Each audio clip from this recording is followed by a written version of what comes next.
Hello, South African Mumus. Welcome to GNU according to CD, that is Government of National Unity. So, guys, there is a lot that is going on.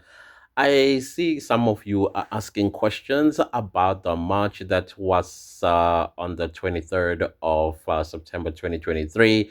I see some mockery as well coming from the Green, White, and Green. They say, oh, South Africans don't have a problem with foreign nationals, even the illegal ones. That's why you had 10 people marching to Pretoria. I was like, I don't think they actually understand that that's actually provoking South Africans from actually going out in great numbers. However, though, I do want to talk about what one would consider a failure of that march. South Africans are tuned differently.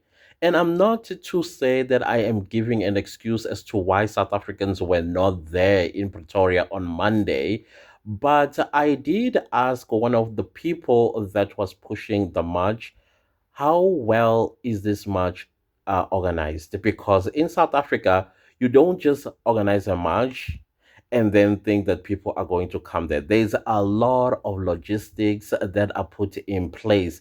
And this is a 3 month, sometimes a 4 month process because you need to speak to stakeholders. What do I mean by stakeholders? I'm talking, let's start from community leadership.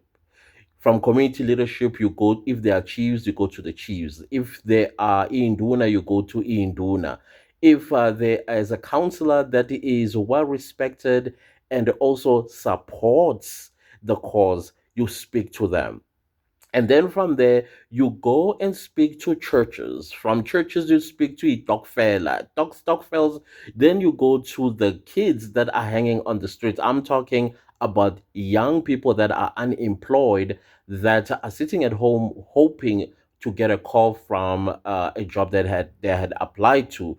And then from there, you move all the way to political parties. Yes, you still have to go to political parties at branch level, at regional level, at provincial level, all the way to national level, because obviously there are going to be protocols that are going to be held where you will end up at the national office basically presenting the whole concept and the idea of the march. Okay, then once you are done with all the stakeholders, then you go and raise funds. You know why you have to raise funds? Because in South Africa, as you know, this was a march that, of course, encompasses so many things that are basically not sitting well with us in our country. One of those is unemployment. So those dynamics need to be put in place or at least considered when you are going to organize a march, because many people are unemployed and it is going to take them. Now look at Pretoria is small, however, the outskirts of Pretoria, number one, in order for you to get to any townships of Pretoria, you obviously, the march was going to be held in the CBD, and then the transitions between the CBD and the township is what, I mean, the townships, it is the suburbs. So now that means these people, when they have to come to the march, they will have to use transportation, the same transportation of money they don't have. Now, if you look at the distances between Pretoria CBD and Atteridgeville, Pretoria CBD and Soshanguve, Pretoria CBD and Hammanskraal. Hammanskraal is almost next to a different province of what do you call this, South Africa. So these are the things that you need to consider. That is why then you go and you speak to taxi associations and then you negotiate prices of the money that you have raised, and then you also go to bus companies. But before you go to these bus companies and the taxi associations, you are going to tell them, like, listen, guys, we are marching against illegal foreigners in our country, which is affecting the economy of the country, which of course also affecting the citizens of the country. Let them hear from them if they would like to contribute or to volunteer their taxis and their buses to fill in all those that want to go to the march.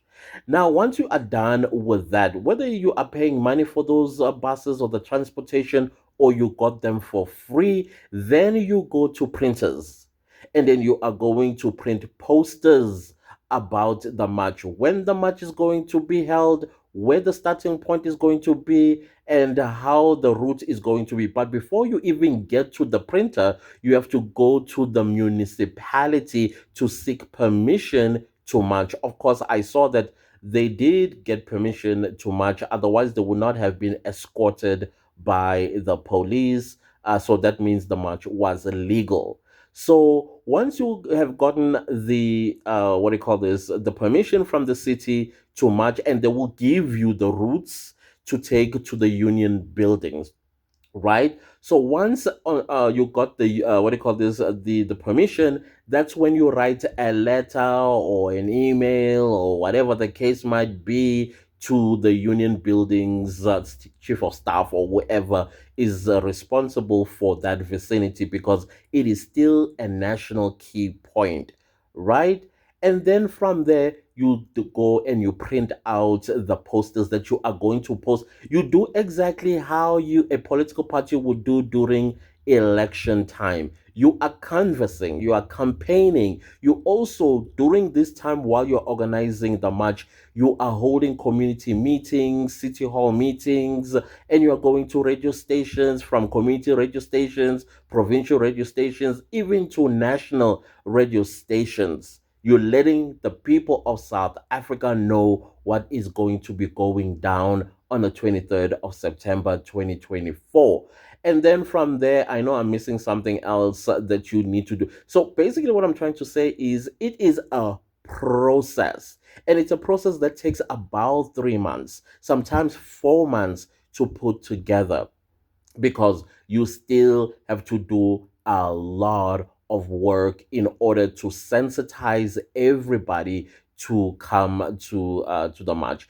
And now, remember, you are having most of the people that are going to be marching are those that possibly are unemployed. Those also that are employed may have taken a day off from work to join the march. Now, imagine the starting point of a march is, I think I forgot what that square called. I forgot what that square called in Pretoria, by the government buildings. So let's say assembly time, it is 8 o'clock. People, of course, they will arrive probably 2 hours before. And then from there, oh yeah, I forgot to mention printing of banners and printing probably of a certain, maybe not T-shirts because that will be political party stuff, but banners are important. What do you call this? Placards and pamphlets that you're also going to be distributing to those that I will be watching on the sidelines. Now let's talk about the starting. Oh shoot, I'm sorry. Okay. So the starting point is at 8. People arriving from 6. And then when they arrive at 6 o'clock, now you need to consider this. They came from their homes, probably without having breakfast. And then they're going to be assembling there. And then they're going to march that distance between the CBD to the union buildings, which I think it takes about 45 minutes to march to the union buildings. And then when you get to the union buildings, they assemble there in the hundreds of thousands. Then they wait for the union buildings representative to come and collect the memorandum. Of course, there are going to be speeches, there are going to be all this stuff that will be going on while they're waiting for the union building person to come, probably even the president himself. I don't know. And then after the memorandum has been handed over, it's time to disperse. But now, when it's time to disperse, remember that will probably be around 12 midday, because there is a cutoff time. Everybody must have dispersed during the march. I'm sure even the city will tell you by 12 o'clock, can you guys be done and then disperse? But then again, remember, these people left home in the morning, early in the morning. They haven't had breakfast, and probably they are now at this point hungry. So hungry and thirsty. All right. So you need to have those contingency plans. That is why also while you are busy canvassing and talking on radio, you are also asking for donations for food. You are asking for those that what do you call this, own catering companies to also contribute something to the marchers. Not every marcher is going to have something to eat, but at least there will be a lot of people that are going to be fed. That is how you organize a march. You don't organize a march on social media and then hope for the best. You are definitely going to come across failure. You are asking to be laughed at, like how the green, white, and green people are laughing at the march that was held on the 23rd of September 2024. I understand as well that the people that have committed to the march, they are quite disappointed. As a matter of fact, I have seen people venting and ranting about how South Africans are not serious. We are handing over our country to illegal foreigners. But then again, you still have to think about the planning. The planning, it is where it went all wrong. The concept, the idea was great, awesome. It was most beautiful, but not well organized. Not well organized at all. I hope that this is a lesson learned from the organizers of the match, and I hope that they have not given up. Don't give up, guys. Never ever give up. All you do is you evaluate, where did we go wrong? How do we do better next time? And I'm telling you these steps that I've just told you how to organize a march. You need to get yourself known, and you have to make noise everywhere, not only on TikTok, not only on Facebook and X and YouTube. You need radio stations, all of them, from what do you call this? From grassroots all the way to national. You need podcasts. You need to visit these podcasts, and then this is the part where the one that I forgot. You go and alert media houses, starting from your mainstream media, your SABCs, your ENCAs, your Newsroom Africa. Then you go to 702 radio state, like talk radio stations, all of them, the works. You've got to go and let them know. You write them a press statement, and then they are going to disseminate all of this on their radio stations by hourly basis. All of that is for free. You don't pay a cent for that. So now, those are the things that I believe we're missing, and as a result of that, the match flopped. So don't give up, guys. Take heart and learn from this, and then next time you do better, because this match, it is imperative. It's important.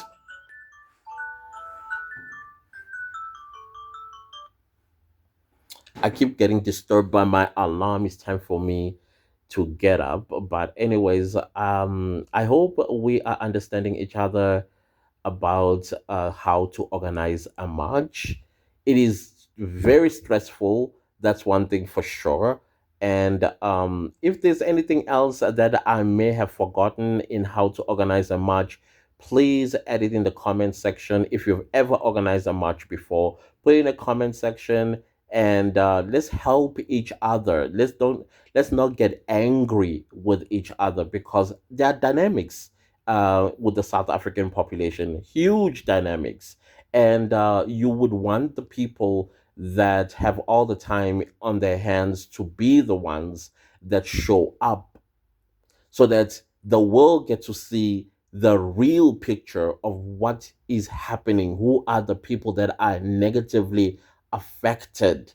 You have to even get graduates wearing their graduation attires that are unemployed, and let the world see that all of this that is happening in our country, these are opportunities taken from us by people who allow themselves to be exploited simply because they don't have proper papers. Then we prepare people who are going to talk to cameras, people who will be able to articulate the point of view of how especially the youth of the country are negatively affected by illegal foreigners that come to our country and then take up our spaces, spaces that were created for us and by us. And our forefathers, our fathers and mothers, uncles and aunts, nephews and nieces, they died for this country. And then somebody else, after all of that has been laid, they come and leech. They never contributed a thing. They come and leech. And on top of that, they still have a lot to say by labeling you, by saying things about you.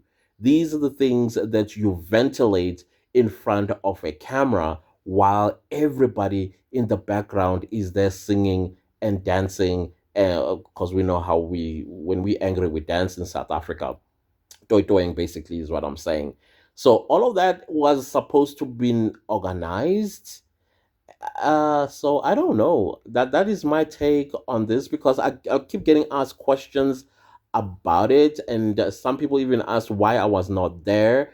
I thought I was going to be there. Unfortunately, I was stuck elsewhere because of the weather, and I could not go.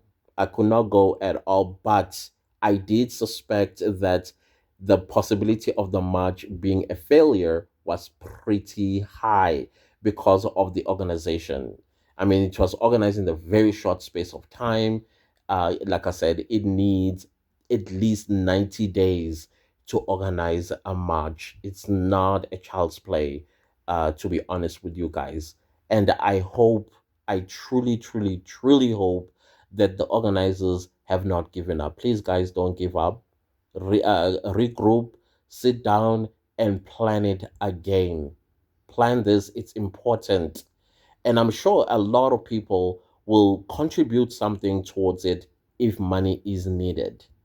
Okay?